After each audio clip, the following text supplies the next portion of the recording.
이 영상들을 잘 보세요. 2026년 1월 11일 카스피에 새벽 4시 우크라이나 드론 세대가 날아간다. 그들은 950km가 넘는 거리를 날아 러시아 영토를 가로질러 비행했고 방공망을 뚫고 지나갔다.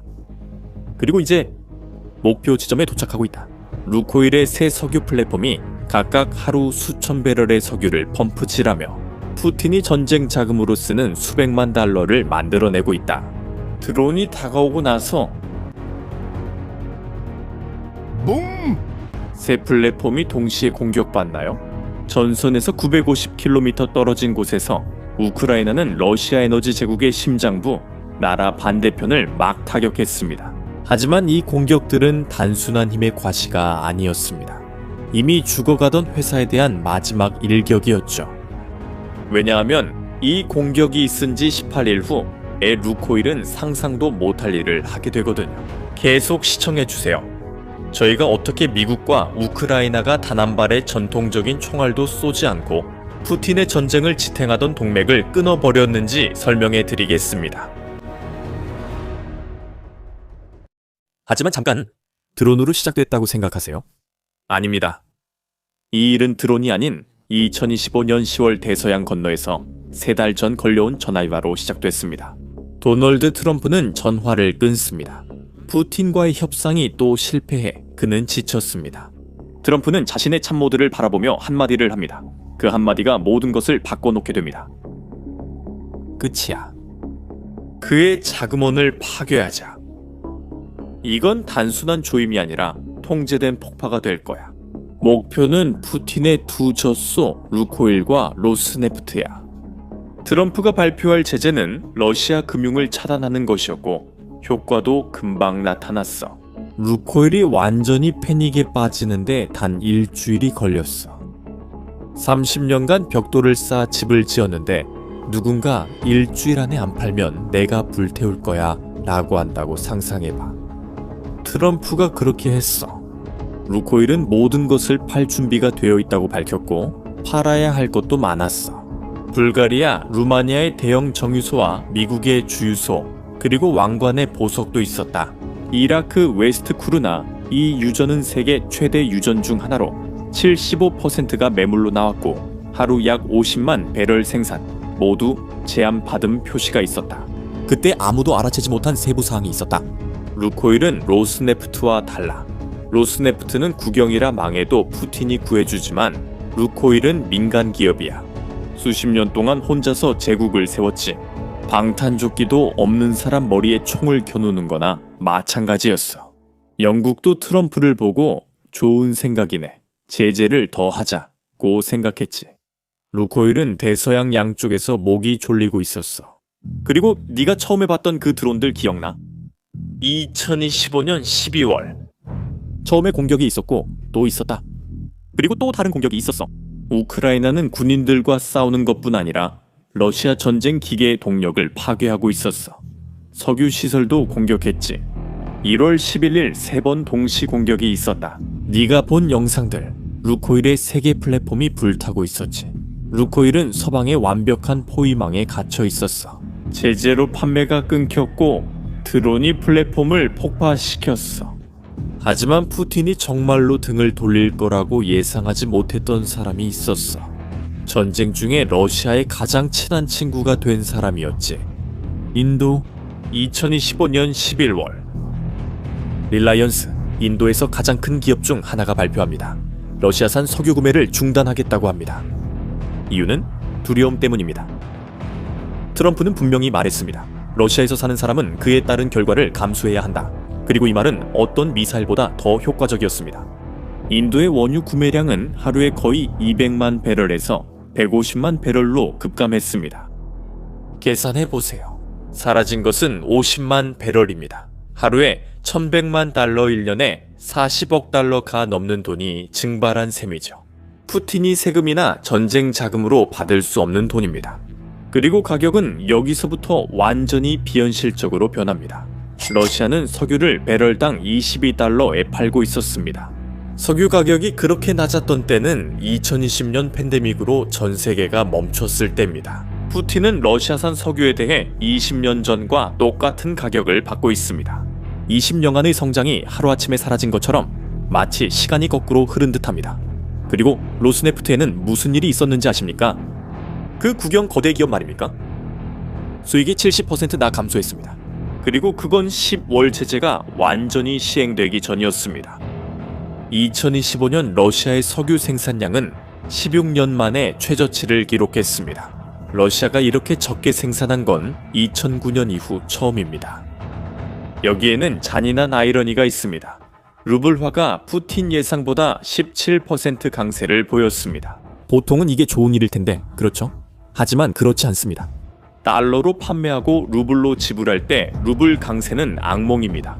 달러가 루블로 바뀔 때 가치가 더 낮아지기 때문이죠. 러시아 은행들 자체적으로 계산해 봤더니 유가가 조금만 떨어져도 푸틴이 전쟁에 필요한 수십억 달러가 사라졌습니다. 루코일은 모든 면에서 피를 흘리고 있었습니다.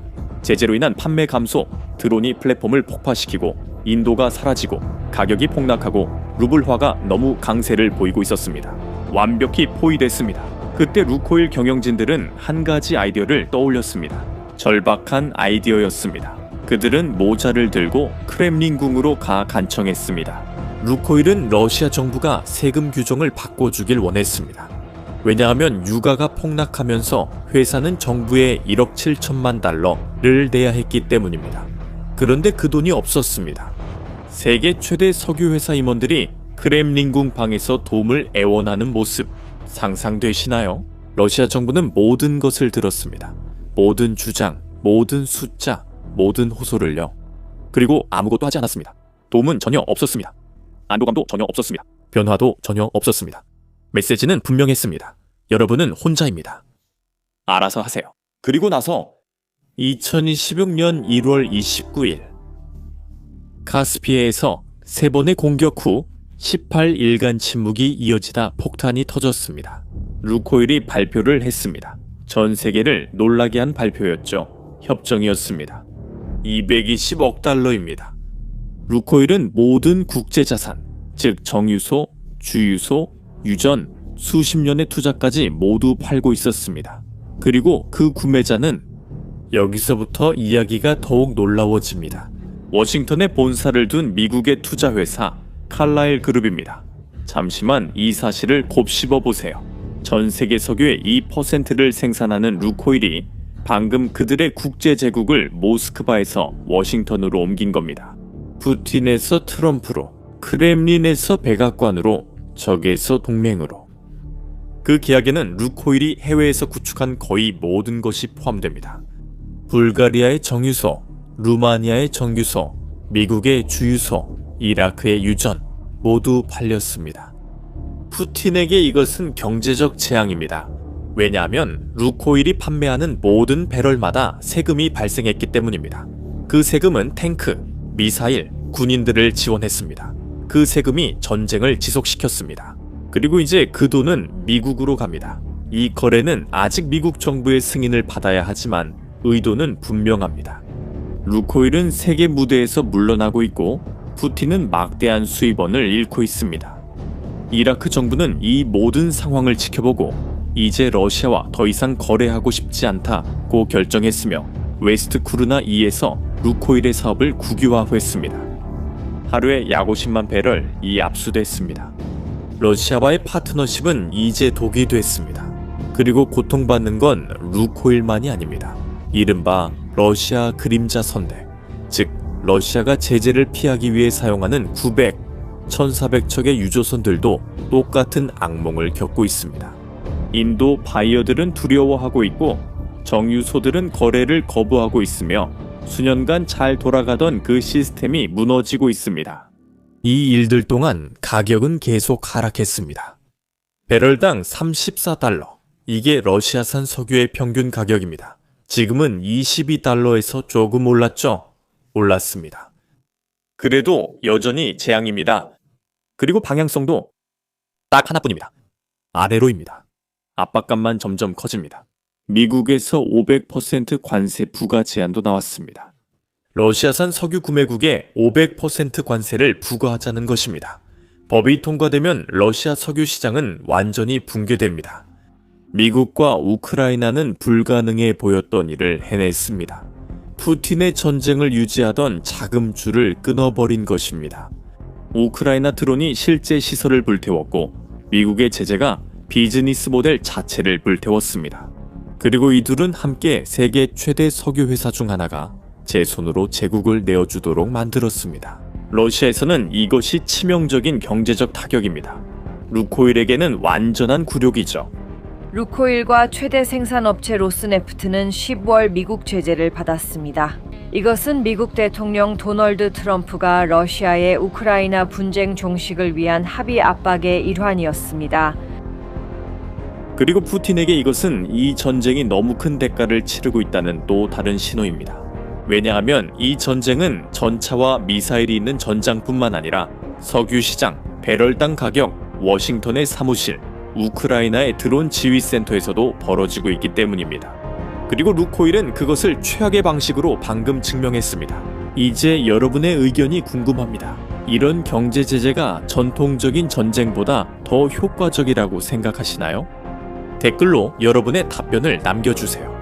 이 영상이 마음에 드셨다면 이 전쟁에서 실제로 무슨 일이 일어나고 있는지 이해해야 하는 분과 공유해 주시고 다음 영상을 놓치지 않으려면 채널 구독도 부탁드립니다.